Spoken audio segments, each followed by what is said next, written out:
Laban kontra fake news at pagiging responsableng botante, binigyang diin sa GMA Masterclass Election 2025 Dapat Totoo Series Visayas Leg. Naritong report.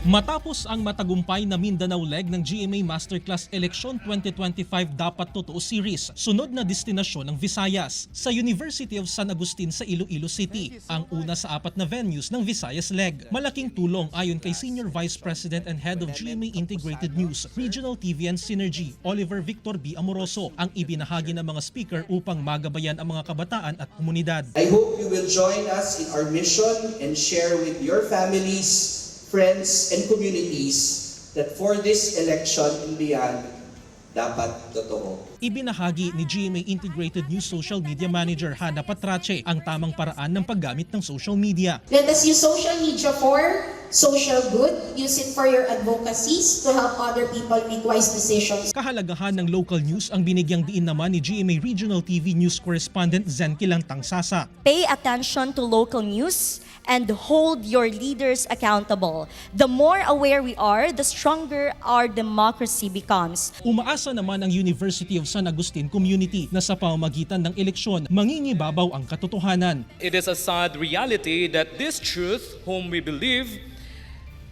has becoming relative. That when we are not careful of, it will enslave us. Maliban sa mga estudyante ng University of San Agustin, dumalo rin ang ilang senior high school students ng University of the Philippines, Visayas. After learning a lot here in the session, I am more wise and more encouraged to vote.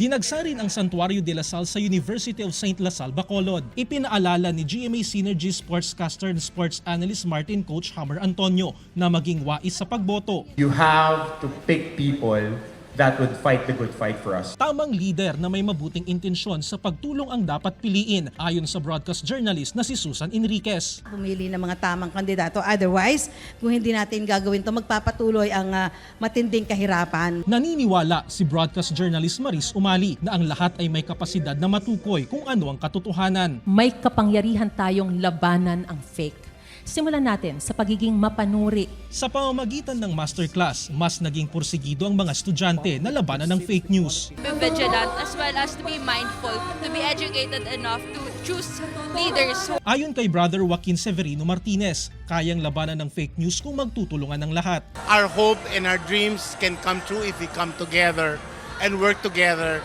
Layunin ng GMA Masterclass Election 2025 Dapat Totoo Series na kasama namin kayo sa ating Panata kontra Fake News campaign. Because we understand the important role your generation, our generation, plays in helping achieve an honest and truthful election and advancing our commitment to fight misinformation and disinformation. Dumagdag din sa tagumpay ng aktibidad ang ipinamalas na vocal prowess ni The Clash Season 4 Grand Champion Marian Osabel. Nagsilbi namang host si GMA Synergy Sportscaster Martin Javier, Jarek Pasiliao.